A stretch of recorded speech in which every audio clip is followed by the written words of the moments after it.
as a homeopath, we believe that the body's symptoms are all a manifestation of the mental and emotional state that will be very specific in what it's saying. Cue music. Places, everybody places. We're starting in 3, 2. It's time for Life Interrupted Radio, a show dedicated to practical skills for your mind, body, and soul. We're hoping we'll go in one ear and stay there. Here's the host of the show, Sharon Sayler. Welcome to the Autoimmune Hour on Life Interrupted Radio, where we look at the rise of autoimmune disorders.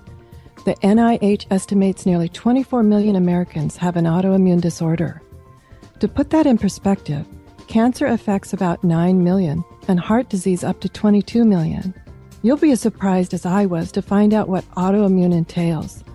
I brought together top experts that range from doctors, specialists, nutritionists, researchers, and even those recovering from autoimmune to bring you the latest, most up-to-date information about autoimmunity and how to live your life uninterrupted.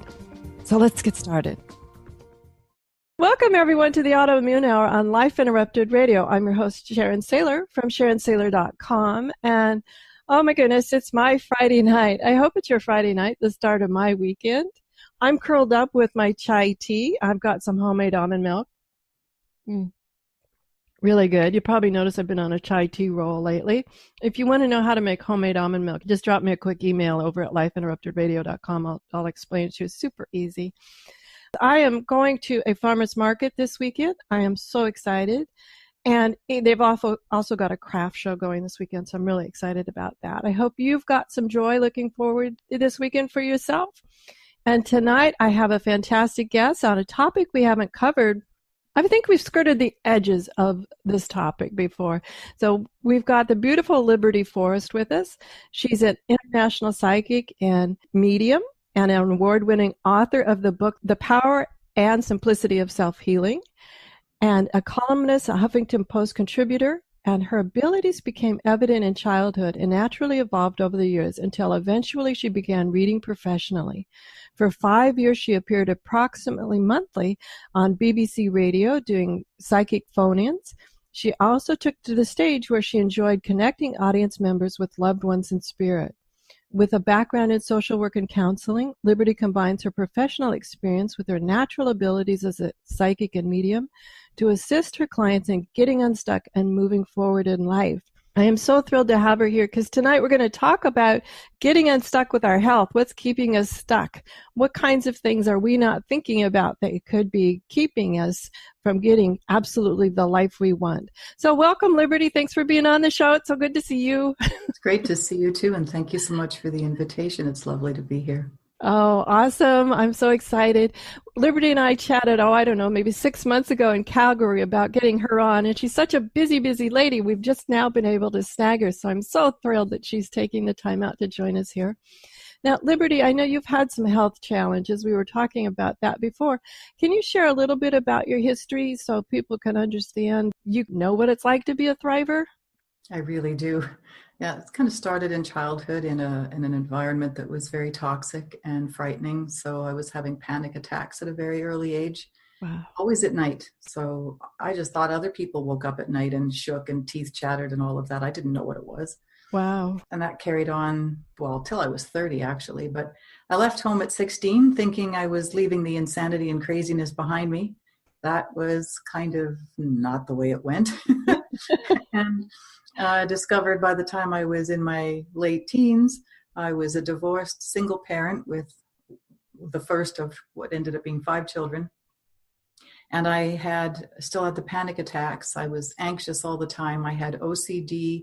I had just started, I'd become anorexic, and that went on for several years. And I also became agoraphobic. And then all of those are anxiety disorders. And then to deal with all of that, I ended up having an addiction as well. So through my 20s, along with more kids and marriage and divorce and more stuff going on like that, my health really started to suffer by the time I was about 20. And it was one thing after another. And by the time I was in my 30s, with no risk factors and being the poster child of good health and how you should live your life with no smoking, didn't drink, or well, rarely, great diet, lots of exercise, all of that. I'd never been well, I was always underweight, never mind sort of even average weight. And suddenly in my 30s, I started with heart attacks and unstable angina. Wow. That's shocking. The poster child for good health. I mean, no risk factors. Wow. No. Other than stress, I think. Exactly. And that's what my doctor said. He said, well, the only thing that makes any sense is he knew how insane my life had been. But yeah, just unusual, a lot of unusual things that most people never go through. And I had them all at once. So it was a lot of stress. Yeah, it took a toll. I think a lot of people with the autoimmune, one of the things I've heard over the 160 plus episodes is that stress plays a huge factor in autoimmune. It really takes a toll on the body. Now, I know you think about it, how the body is trying to talk to us.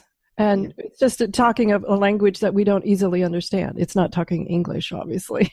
That's right. And as a homeopath, I certainly learned more about that because as a homeopath, we believe that the body's symptoms are all a manifestation of the mental and emotional state that will be very specific in what it's saying.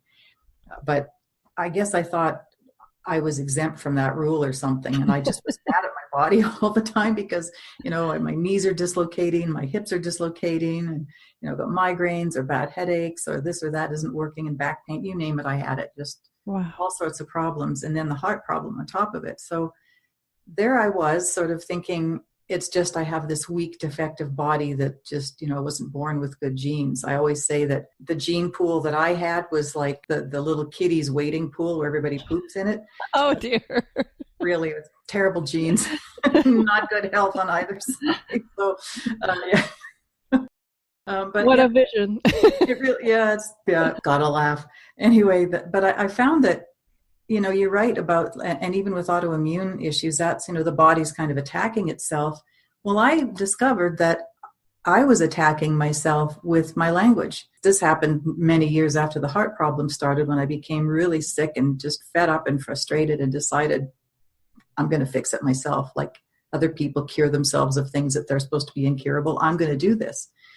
And the first thing I realized was I'd been yelling at my body and forcing it to do things even when it hurt, and forcing it to work when it wanted to rest, and, pushing through the pain. I'm a single parent. I think that's probably partly why. Single parenting 5 kids, and there was nobody to do things. I had to do it. Yeah. But also, I think our culture, too. What is that? Yeah. I am woman, hear me whir. I can do it all. The frying pan and the bacon or whatever that song was. Exactly. That's right. And so I realized that as I'm yelling at my body and sort of cussing it out, as they say, I referred to that as sending it hate mail. I was sending, I love that. Sending angry, nasty messages to it all the time. Well, how on earth was it supposed to function well? I knew that there's a mind-body connection, but I hadn't ever quite seen it until I started that process of self-healing. And I really got it, how much damage I'd been doing by sending all these negative messages to my body, and I just kept making it worse. And then, I needed to give it a really big apology. But autoimmune issues are about your body attacking itself. Well, I was kind of doing that. I was doing it for my body. So it's no wonder that I think a lot of what we say and think can create that situation where the body now it's trying to say something. It's rebelling. It's saying, absolutely. You can't treat me like this, or the stress in your life, or the idiot husband, or the abuse, or the whatever it is that's eating at you, some trauma from a long time ago, whatever it is, heal it, fix it, because that's what your body's trying to get rid of, trying to express it. I love that language you said, the eating at it, though. And that's exactly what the metaphor that they gave me with autoimmune, that your body is turning on itself. And I kept seeing in my mind's eye this little sort of Pac-Man, Pac-Woman type of thing going around nibbling at the edges of my body. Mm-hmm. I find that fascinating. Language is so powerful, how we talk to ourselves.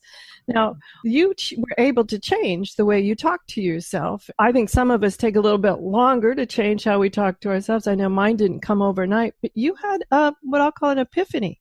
I really did. And the first piece was in that moment when I realized about sending my body hate mail. I love that. How many of us can say guilty? Well, it's the only thing that really made sense to me. But that is how it felt. I think the first thing I felt was almost, I think, a sense of shame. Like, how could I have spoken to my poor body like that? How could I have treated it that way? I'd ignored all the many things it was doing for me all the time. As damaged as my heart was, it was still beating and keeping me alive. Or my lungs worked and they're still giving me oxygen, and all the little cells and all the bits, all the things, all the chemical whatever's going on. It was still doing all these things whether I was working, sleeping, whatever I was doing. And I ignored all of that, and I only focused on what wasn't right. And so I gave myself a massive apology. And I did that for several days, like morning and evening, as a part of my meditation, which was another thing I had sort of made sure to incorporate in this self-healing journey I was about to begin. I just pulled up my knees and hugged myself and just sent the biggest apology. And I just wept, just sending love and I love you and thank you, just gratitude for everything it did well. All the things that I could think of that it did, and all the things I didn't know specifically, medically speaking, that it does. But it was just apology and gratitude. Those were the biggest things. And then I thought about, and this is another one of those things where I knew it, but it sailed past me because I guess double standards, right? The language, you mentioned about language, things like, I thought about how often in my life I said things like, oh, it rips my heart out. It broke my heart. It broke my heart. It broke my heart. It broke my heart. Said that one a lot. It's heartbreaking. And you have a broken heart. Exactly. My heart broke. Yeah. And people say things like, oh, my head is killing me. Oh, this is killing me. And I always say now, don't say that. Yes. The universe is listening. Your body's listening. Your body's listening to you. And it will set up disease according to what you instruct it to do. If you say it's killing you, well, guess what? You do have the power to do that. And one of the things that really drove that point home was while I was doing this self-healing process, I remembered hearing years earlier about some people with multiple personality disorder, which I guess they call dissociative identity disorder now. And they might have, it was somebody who had one personality had insulin-dependent diabetes, but all the other ones could have all the sugar they wanted when they were the ones in control. And I thought, fascinating. Yeah, it really is. I thought, I know I read about that. I'm going to investigate this. So, and this is the thing when I did this process, just little pieces were coming back from my memory, or I see things and hear things. But anyway, I started investigating, and not only are there lots of documented cases of that with this disorder, also some personalities may be anaphylactic with nuts or certain foods, but the other personalities can eat whatever they want. And it's even cooler than that, because they can also have burns and scars and tumors that come and go depending on the personality that's in place at the time and control. And wow. That's entirely based on belief, because they are separate beings, in their head, so to speak. They're all separate people. So, this scar that I have on my lip, or my upper lip there, you and I are as different as we can be, same as with these people, right? They think they're two completely different people. So you wouldn't have this because you weren't the kid who got her face stuffed in the pile of gravel and broken glass. So if you were the one in control, bang, that scar is gone. Oh my gosh, that is absolutely fascinating. We need to take a quick commercial break. Everybody hold on that mesmerizing thing, because we'll be right back with Liberty Forrest and continue this, because to me this is just shocking and surprising, and not so surprising, because it's certainly some of the things that I did to get to the place where I am today, and through my 3.5-year journey with autoimmune. So we'll be right back.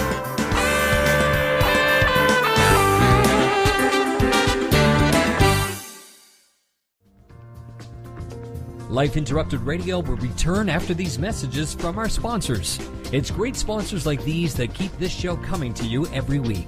Be sure and stop by lifeinterruptedradio.com to learn more. Hi, this is Sharon, and of course you know me from here on the Autoimmune Hour, but maybe you didn't know I'm also an author, mostly nonfiction.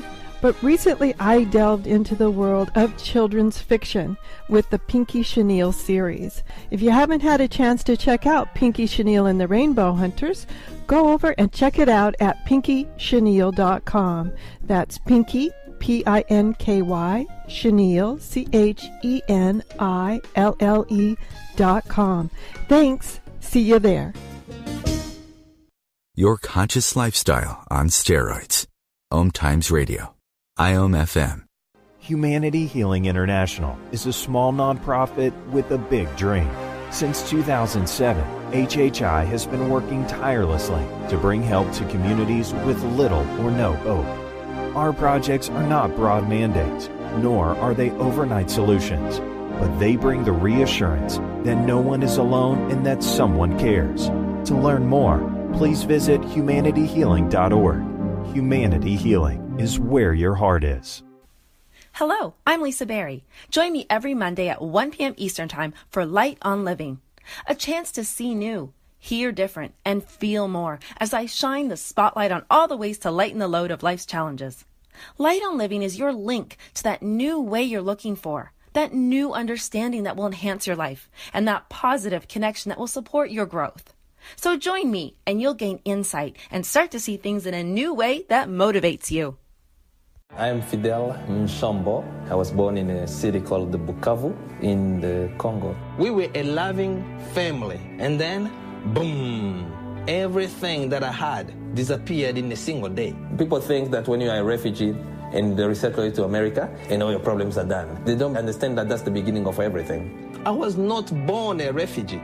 I was made one. It's time we welcome refugee families with open arms. Learn more at embracerefugees.org, brought to you by the Ad Council.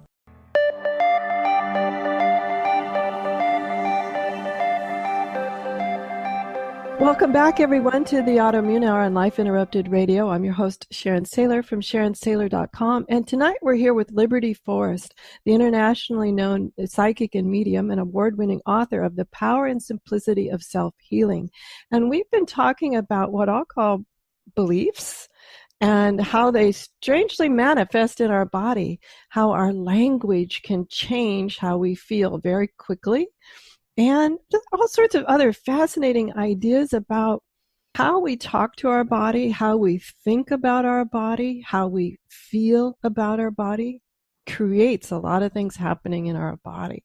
So welcome back, Liberty. I was just fascinated by this idea of the multiple personalities and how if one of them has a scar, it doesn't necessarily mean another or all the other personalities have a scar. That is shocking, surprising to me that at that level, because I've been a firm believer that a lot of work that personal work, self-compassion work I did, self-love work, meditation and stress reduction, a lot of things I did that way that I would say were more of starting in the mind first and then working into the body were powerful, but I had no idea that the mind was that powerful. My gosh. It really is, yeah. Wow. So let's talk a little bit about some of the tips that we could use in this segment. As we're saying, Liberty, this sounds really good, but it also sounds like, where do I start? I mean, how do I know what beliefs are? One of the tips you had was listen to our language. Where would you suggest somebody just begins to start with this, to explore it? I think it's really important to look at where you're suffering first in your life, whatever that means to you. Where is the suffering? Is it in relationships? Is it your physical health? Is it both? Is it job? Is it how you feel about yourself? And when you can sort of start to look at that, look for a theme or see if you can trace it back to a root feeling. Because sometimes you can kind of see a common thread, where it might all start with a lack of self-love, or it might all start with a need for approval or something. You might start to see a thread when you look at where the places are that you're not feeling right in your world. Quick question, Liberty, on that, though. I wanted to circle it back on something just for clarification, because I've had friends, and well, I like to call it same man, different body syndrome. They never look within themselves for that common thread. It's like out there. You're talking about we look within ourselves for this common thread, not that common thread. No, that's exactly right. Thank you for pointing that out. That's kind of what I meant, though. Excuse me, pardon me, this pond full of frogs in my throat today. Yeah, it's about looking at where is the problem. It's going to originate somewhere inside us and what we believe about ourselves or the world or our place in it. And that's where you can sort of begin to see like what's really going on. It's not always that difficult, because really we're not that complicated. If we really look, we can make things complicated, but that's not the same as actually being complicated. We're pretty simple in terms of basic beliefs and how it manifests. If you don't believe you love yourself, that's going to manifest in every aspect of your life, for example, right? If you think if you're filled with self-loathing, you're going to attract people who validate that, and you're going to be in jobs that you hate. You'll put yourself in circumstances where nothing feels good because that's what you think you deserve. It's funny that you bring that up, because if you're having a hard time finding it, this happened years ago to me, that I had this epiphany where I was saying to a girlfriend, I was showing off the latest bow, like, here's my latest, and he excuses himself, I think, to the restroom at the restaurant or something like that, and she leans across the table and says, "What are you thinking?" And I launched into, "Well, you just don't understand." And at that moment, I had this epiphany of, like, every time I had said to someone trusted and beloved in my life that said, "What are you thinking?" and I launched into that phrase, "You don't understand," I was the one not understanding. For whatever reason, I was playing out some old pattern. Yep, I totally get that. I don't even want to talk about how many times I've been divorced. Or said, you just to your or have relationships friends that went awry, right? Yeah. And I kept finding, as you put it, what did you say? Same man, different suit or something? Same man, different body. Different body, yeah. Exactly. That's I kept, they all look different on the outside. The stuff came in a different package, the things they were presenting. And I needed to love and appreciate and respect myself before I was ever going to find anything healthier. And finally figured that one out. But yeah, it starts in here. And just like you, people would be like, you two, I'd be like, "Oh, you don't understand him, blah, blah, blah," right? But you're right. I didn't understand myself. Well, that was key for me, because I guess I sort of knew that, but I was having trouble finding it. And then I stopped and said, okay, the world is showing it to you. Your friends are telling you, right? Mm-hmm. Stop and believe what they're saying. Stop arguing with them. Yep. And once I did, I started listening to them and thanking them with a lot of gratitude. Thank you for sharing with me. It became easier for me to see my own patterns. But for a long time, I couldn't see my patterns. Well, and just like you said about we don't see what's going on in ourselves, like in that, or in the relationship, in that sense, it's the same with the body. We don't always understand what it's trying to say to us when it's giving us symptoms that don't feel good. Same thing, kind of ignoring. Yeah, whatever. You quit hurting. Go away. Leave me alone. Just it doesn't work like that. Well, I also wanted to touch on you're a psychic and a medium. All of us aren't born with that beautiful gift. Do you have some tips for us who, wish we could be more intuitive about things, who could learn to trust? I guess my question is, how did you know you were a psychic and learn to trust what was actually coming through? To me, that's such a place where I just can't go, because I've never experienced that. And I'm fascinated, like, can I teach myself some of the skills, like to be a little more intuitive? Well, okay, answer to your first question, actually, yes. Everybody's born with some aspect of this, but it can be developed. But some people are going to develop it more easily, or it will come more naturally. It's more a part of who they are. Other people might just kind of get better at intuition rather than kind of being really psychic. And the difference, I should say, too, people often don't know the difference. Being psychic is about connecting with the energies around people or events or, earthly kinds of things. And being a medium is about connecting with spirits. So in answer to your other question about how did I know, I sort of got slammed in the head with a bag of bricks about it when I was... Wow, that's quite a visual. That's kind of understated in terms of how it felt, because there were probably a lot of incidents while I was growing up, but because I was in such a toxic environment, I likely missed a lot of those subtler energies. And when I had just turned 16, I woke up one day having had a horrible dream that my two best friends were dead. Two best friends from childhood. And woke up and I couldn't shake the feeling. I was getting ready for school. And I just had this sick, awful feeling that wouldn't go away. So I went to breakfast and sat down at the table and told my parents, and they looked at each other. My dad got up and went to the living room and came back with the morning paper and put an article in front of me, and they were dead. They'd been in a car accident the day before. The family was in a car, and they were in a collision with a train during a blizzard. Oh my gosh. So first of all, I was horrified that they were dead. That was a massive shock at that age.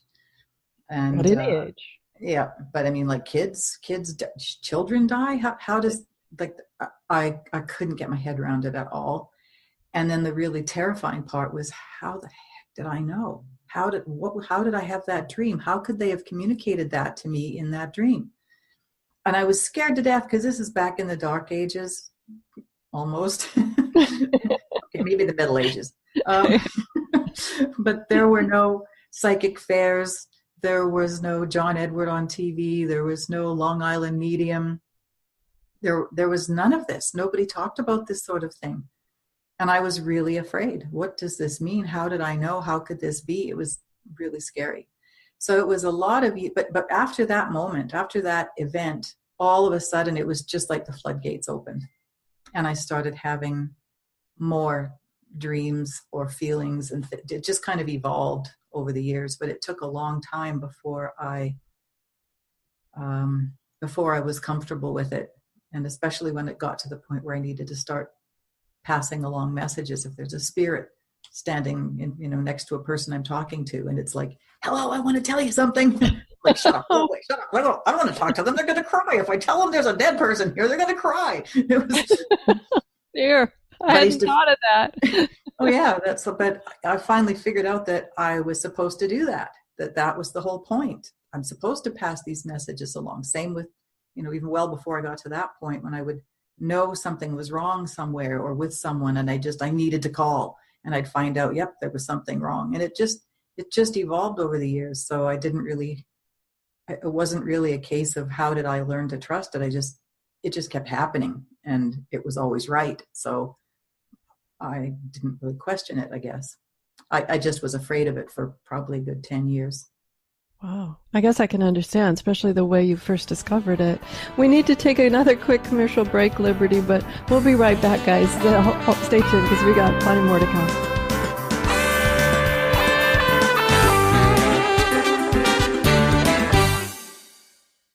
The best of holistic, spiritual, and conscious world. OMTimes Radio. IOM FM. Ascending Hearts is no ordinary dating site, but a spiritual dating site with a purpose, to link you with your soulmate. We engineer the serendipity so you can trust that you will attune with someone that has the same matching vibration as you. Ascending Hearts, the conscious dating site for the spiritually aware. Try Ascending Hearts for free. AscendingHearts.com. My name is Victor Furman. Some call me The Voice. I've always been fascinated with human nature, spirituality, science, and the crossroads at which they meet. Join me Wednesdays at 8 p.m. Eastern on OMTimes Radio, and we'll explore these topics and so much more on Destination Unlimited. What are all the things you witness online in a day? Cats playing piano, selfies on your feed, your friend's picture being turned into a nasty meme that's been shared 50 times, 51, 52. When someone's being bullied online, it's hard to know what to do. Now you can speak up with the witness emoji. It looks like an eye in a speech bubble, and it's in the symbol section near the clocks in your phone. You'll let the world know it isn't cool, and you'll let your friend know you care. Learn more at eyewitnessbullying.org. Brought to you by the Ad Council.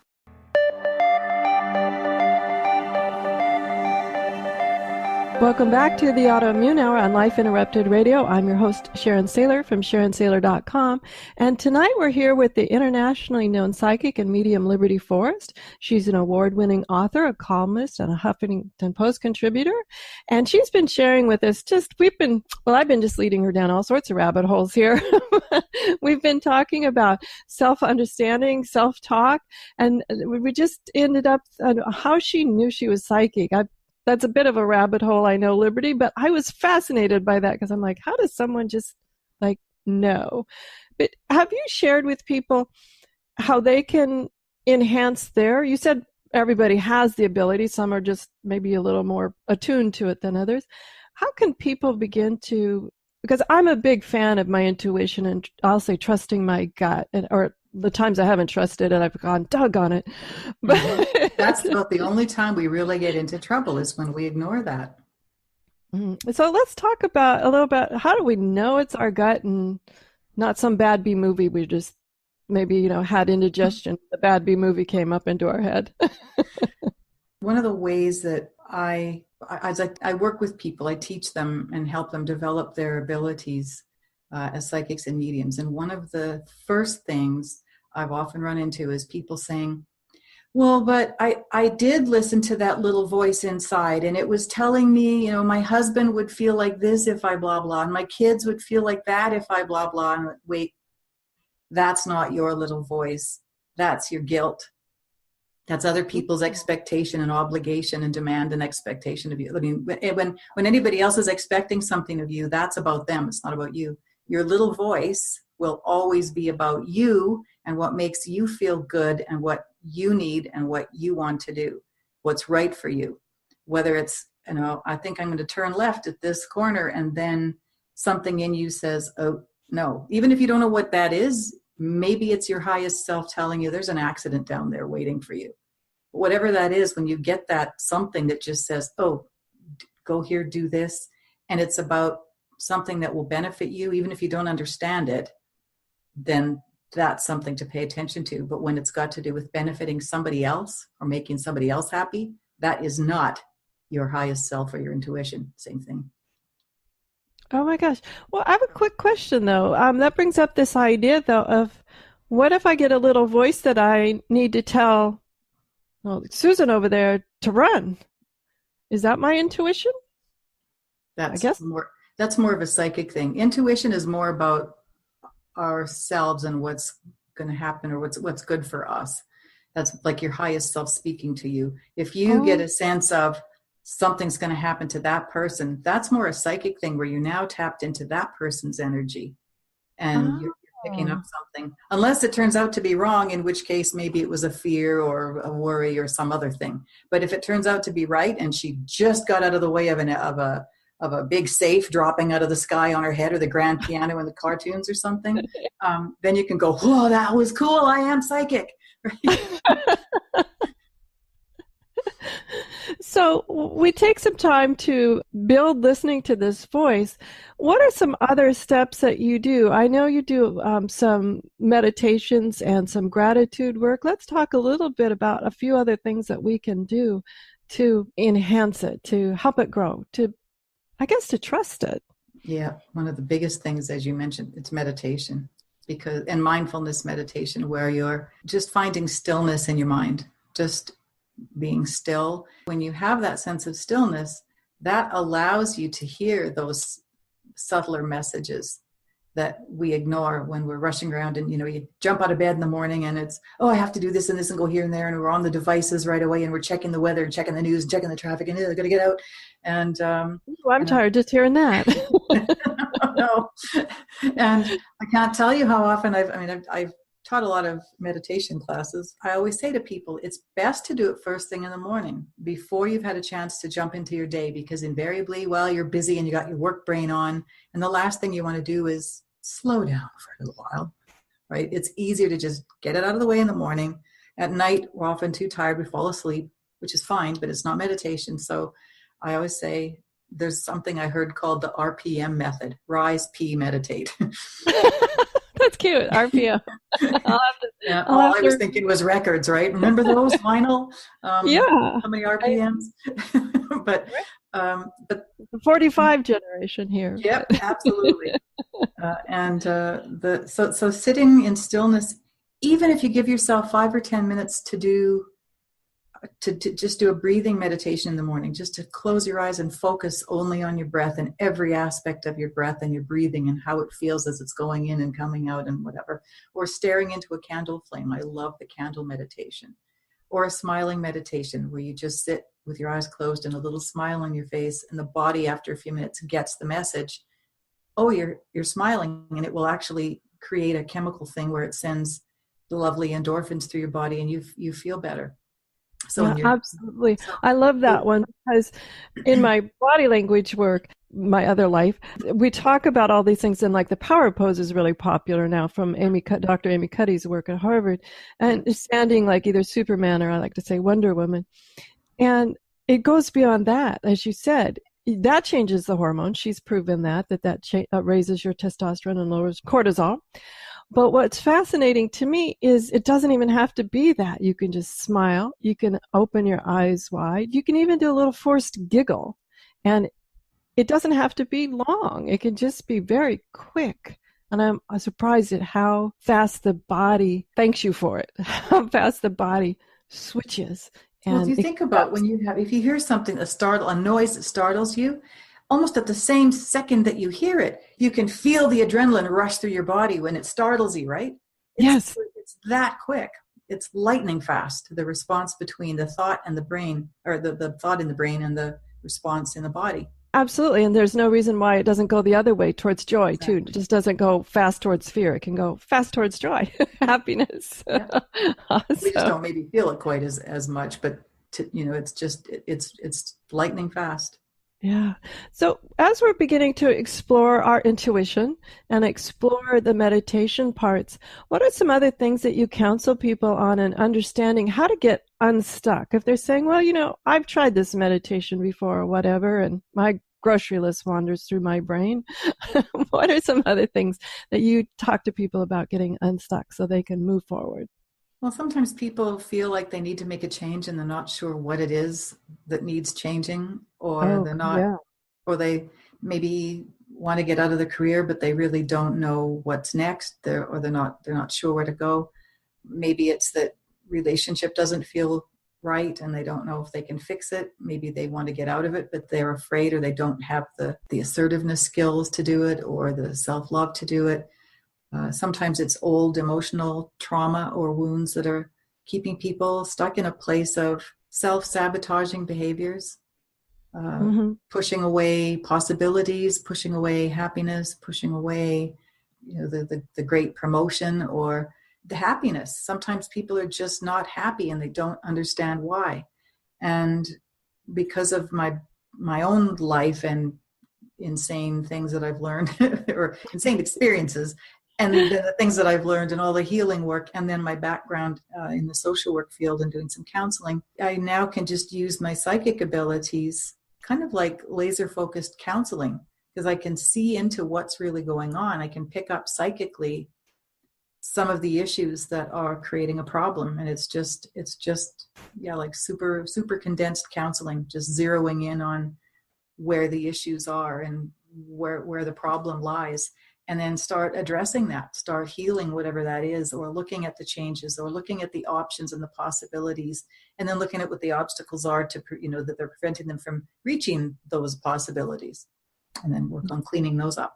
And something came to me as, we'll say, like a thing wandered through as you were talking about people self-sabotage and stopping themselves from getting what they want, whether it's wellness, a healthy body, a healthy mind, healthy soul, or I don't know, that great job, that great promotion, whatever it is. But to me, what came through my mind, the word came through, fear stops us a lot of times, the fear of the unknown. Even if the unknown is what we say we want, oftentimes I feel like people are willing to say, well, but I'm safe here. I may not like it, but I'm safe here. I mean, I know how to react here. Do you ever find that keeps people stuck, this sort of stuck in fear? Oh my gosh, yes, absolutely. Because, and that's That's a very human response. It's meant to help us. It's supposed to keep us safe. You know, the fear of that unknown, that's the thing that keeps us safe. Like I said before, we're really pretty simple.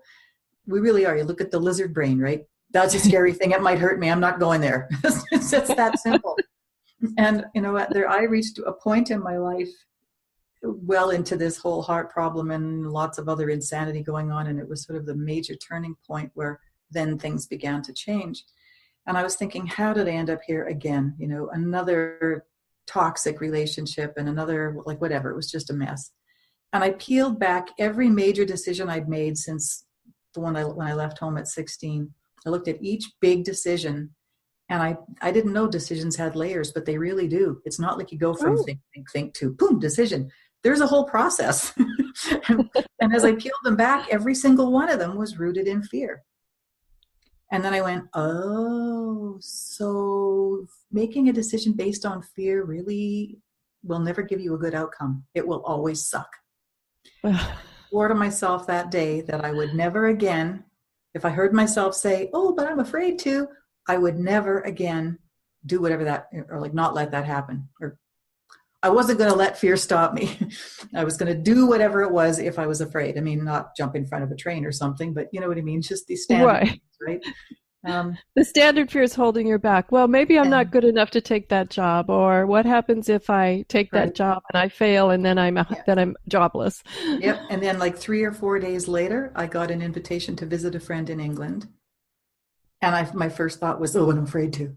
And I had no real reason, but the short version, because you don't have a lot of time here, I ended up going because I said I would, because I'm not letting fear stop me. So I tried some excuses. Oh, childcare, oh, money, blah, blah. No, I said I would. So I went. I was 10 minutes out of Heathrow. I fell in love with England. I wept and said, oh my God, I'm home. I ended up moving there. I lived there for many years. I did not intend to come back here, but the universe had other plans. But almost as soon as I got there, and then, well, when I lived there, which was 10 months later, I think, everything opened up to me. I started writing. I started doing readings. I started painting. I was tearing all over the place. And I used to be a homebody because I still had kind of residual anxiety and agoraphobia things. So for me to up and move across the planet and just start tearing all over Europe, driving around, and I blossomed like crazy. So that's what happened when I wouldn't let fear stop me anymore. And I had lots of other fears along the way, but every one of them was like, yeah, I dare you. I love it. Try to stop me. I wanted to share this idea when you said it felt like home. Mine wasn't about a physical home like yours was moving to England, but mine was, I had been working with a mentor who I adore and I still adore. And he taught me everything that I know now about body language and nonverbal communication. But I'd been doing it, mentoring with him and under his tutelage, working for him like 10 plus years. And I know that at times he was gently trying to, fly, Sharon, fly. You out of the nest. Right. But it was fascinating. I had been working with all different types of groups, but one evening I had the opportunity to speak to 9 professional women. These were all upper C-suite type women. And I was doing it in a home. I call it a salon. I like having those where you have tea and, around the living room, asking me questions about things about body language communication. And I had this moment, Liberty, where it was just like, Sharon, you're home. And that changed the whole course of my work. It was that moment I immediately started working with the professional women, doing the courageous communication, teaching public speaking. But it was that moment of where I went, yes, I'm home. I think that's a really powerful metaphor that you shared. Yeah, it's I think a lot of people struggle to find that feeling of home and belonging, whatever that means to them. It doesn't have to be a physical place. It can be a group of friends. It can be a hobby, just something that just feels like it. Well, the word's a little overused these days, but I have to use it. That resonates, something that just really lights you up and says, oh, this fits, Yeah. And it isn't just one thing, is it? It could be, I have many places where now that I know what that feeling is, I go, yep, I'm home here too. So, it was the first place I'd ever felt it, that's for sure, yeah. Well, we need to take a quick commercial break, and when we come back, we'll talk to Liberty about her great book, The Power and Simplicity of Self-Healing, and more about how we can work with Liberty. So we'll be right back.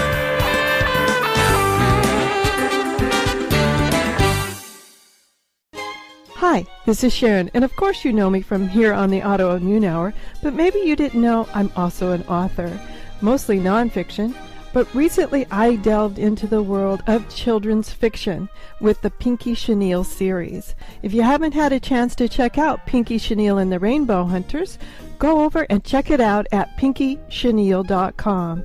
That's Pinky, P-I-N-K-Y, Chenille, CHENILLE.com. Thanks. See you there. Connecting you with the best of the conscious minds in the world. OMTimes Radio. IOM FM. Change and growth are part of natural life, and also part of your spiritual life. Everyone needs support and guidance, especially during life passages. Upgrade yourself with the OMTimes Experts program. With OMTimes Experts, you have access to the best intuitive coaches, spiritual teachers, counselors, astrologists, and oracles. Our team was carefully selected so you can trust. Find out more at experts.omtimes.com.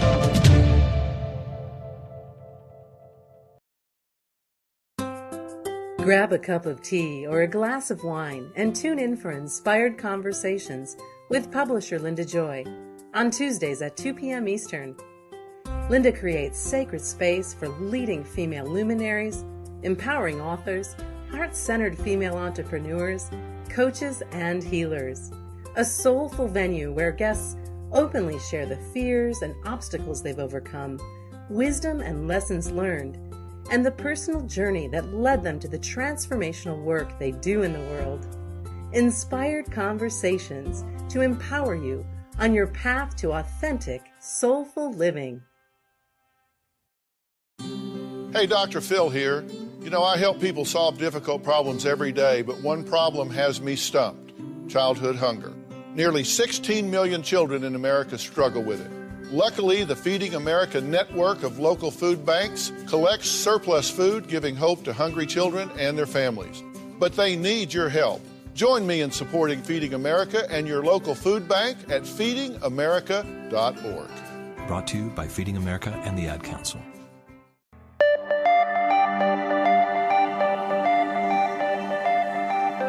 Welcome back, everyone, to the Autoimmune Hour on Life Interrupted Radio. I'm your host, Sharon Sayler from SharonSayler.com, and tonight we're here with international psychic and medium Liberty Forrest. She's an award-winning author, columnist, and Huffington Post contributor, and her abilities became evident in childhood, a psychic, and medium. And we've been sharing all sorts of wonderful ideas around finding self-compassion, self-love, finding where we're home, what our passions and purposes are, as well as how to trust ourselves. My goodness, Liberty, we've just been all over the place tonight. Share with us a couple of final thoughts you have, and then where we can get your book. I know I should say books. There's more than one, but tonight we've been sharing from The Power and Simplicity of Self-Healing, as well as how can people learn more about you. And I think you actually even have a free gift. Do you think you might be psychic? Yeah, there's a 50-point quiz, and it gives the results too based on your score. So that's a bit of fun and a lot of information in it as well. You mentioned about trusting yourself, and that has been one of the biggest, most important, and most difficult lessons of my own life. And I've seen it in lots of the people that I work with as clients as well. And we tend to trust other people before we trust ourselves. And that really, when you think about it, that's ridiculous, because we have no control over what other people do. It doesn't matter how many promises they make. It doesn't matter how wonderful they are. It doesn't matter how reliable they've been. They're still people, and they can have bad days. They can have things that go wrong, whatever it is. That we cannot always rely on somebody else, or should not rely on other people before we rely on ourselves. But we so easily give up that power, and we think, well, you know, I'm not worthy, or I'm not good enough, or I won't be able to, or I don't know how to, or I must be wrong. And that's a big one. That's a big one. We just don't believe that we could possibly be right. And, I don't know what to do for myself, or I can't figure it out, or I've got too much emotion in the way. And that's why meditation is so important, that stillness and that making sure that you keep yourself sort of in a place where you can be, I hate this word too, but grounded and feel a sense of like roots literally in the ground, and just let your mind be still so you can be connected with who you really are. And when you develop that trust in yourself and belief in yourself, that's when you make the best decisions for your own life, and you stop putting everybody else first. Really, what do they tell you on the airplanes, right? Put on your own oxygen mask first. Yes, before you help others. Great metaphor. It's so true. We tend to think that, but we're being selfish. If I put myself first, I look after myself first, that's awful. Well, no, because it's so true. And I don't know. I mean, I knew this for decades before I finally actually figured it out and started to do it. People around me weren't necessarily happy about it, but that was sort of their problem. It's like, what? You mean you're not going to give up yourself for me anymore? No, actually. I finally understood, like you said about having compassion for yourself. That was the last piece of that puzzle for me. I finally realized I had compassion for everybody else on the planet. I trusted all these other people on the planet, never had any of that for myself. And once I got that message, then things really started to change. But it's really being still and honoring yourself and respecting how you feel. That's how you'll make the best decisions. Oh, respecting how you feel. You just hit a big point for me, because the one thing about autoimmune with any chronic condition, as you know, with your heart condition, I found in the medical community that they were really good at acute care, but long-term sort of chronic conditions, they had never walked in my shoes. And a couple of times I had to say, look, you have a chronic condition? No. Someone you love have a chronic condition? No. Then don't tell me how I feel, because nothing is worse than someone telling you how you feel and you don't feel that way, and then you get this sort of battle going on inside you, especially when it comes, what I like to say, from the white coat authority. So obviously you've touched a rabbit hole there for me too. I just wanted to add too, because when you just said about chronic things and mentioned about my heart, I don't think I actually said it, but I did get rid of it. I've been fine for 6 years now. I've had absolutely no heart trouble. And bravo! All the other things that I was dealing with, all the dislocating joints and all the other stuff, all of it, it's all gone. I actually did fix it with that whole self-healing journey, and it's all documented in that book. A thriver, folks. Here's one of our thriver tribe. Awesome. We're not survivors here. We're thrivers. So, Liberty, in just the last couple of minutes, how can people work with you, and where can they find the book? The book is available on any online store, any the usual places. They can order it from any bookstore if they like as well. And they can work with me by contacting me at yourstoryofhope.com. I work with people on the phone or video chats like this one. And it's always wonderful to be able to see people who really want to transform their lives. And one of the biggest things I love about my work is giving them hope that, it can feel better, it can be better, that they can be more of who they're meant to be. Yeah, absolutely. Now, I want to make sure yourstoryofhope.com is where we can find our free gift. Do you think you might be psychic? The 50-point quiz? Yeah, it's one of the places. Yep. Okay, awesome. So it's yourstoryofhope.com. That's right. Fantastic. Everyone, this has just been awesome, Liberty. Thank you so much. Everyone. It's been fun. Oh, absolutely. This is a topic we haven't touched much about, so was thrilled that you could make it with us tonight. Everyone, go have a great weekend, whatever your adventures. And before I forget, run over to lifeinterruptedradio.com, transcribe tribe, sign up for that. We've got almost all the transcripts done. I think we're down to just like the final, maybe under 10 now, and out of 160 plus episodes. As I told you before, my team's been scurrying around to get that done. We just came up with that idea, I don't know, a few months ago. So had a bit of a backlog, but they're almost all done. So run over there, because you've probably heard some amazing things tonight, definitely wanting to know her website and everything else. So go sign up for lifeinterruptedradio.com, transcribe tribe.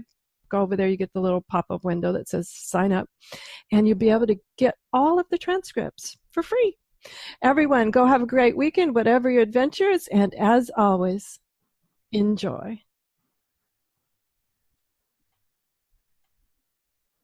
The information provided on lifeinterruptedradio.com is for educational purposes only. What you hear, read, and see on Life Interrupted Radio is based on experience only. The information presented here should never be used for any legal, diagnostic, or treatment purposes. Always seek sound legal, medical, and or professional advice regarding any problems, conditions, and any of the recommendations you see, hear, or read here on Life Interrupted Radio.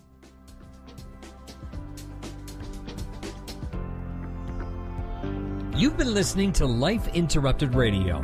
To learn more, listen to other shows, and gain free resources that can help empower your life, be sure to stop by lifeinterruptedradio.com. Research shows we apologize up to 10 times a day, and most of the time, we say sorry as a response to someone else's mistake. What if we thanked people instead of all that unnecessary apologizing? So instead of saying, sorry, I'm rambling, you say, thank you for listening. Join us at projectforgive.com, a free, non-religious resource on global forgiveness. This episode is brought to you by mindfulnessinactionbook.com. To get your free 4-minute guided meditation to relax, refresh, and renew in just 4 minutes, and who doesn't have 4 minutes? Stop by mindfulnessinactionbook.com now. This guided meditation is in handy MP3 format, so you can use it anywhere, anytime.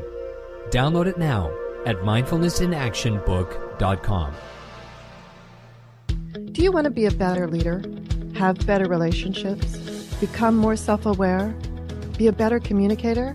Hi, I'm Sharon Sayler, best-selling author, professional speaker, and executive coach. And my life passion is empowering professionals to be the best that they can be. After years of working with professionals, I've discovered the 7 things nobody is telling you that can cost you your clients, sales, and even your career. And I want to give it to you free. You've heard my show, you know my passion, and maybe we'll be working together sooner rather than later. So go grab this ebook now to find out the 7 things that's costing you big time over at SharonSayler.com/radio gift.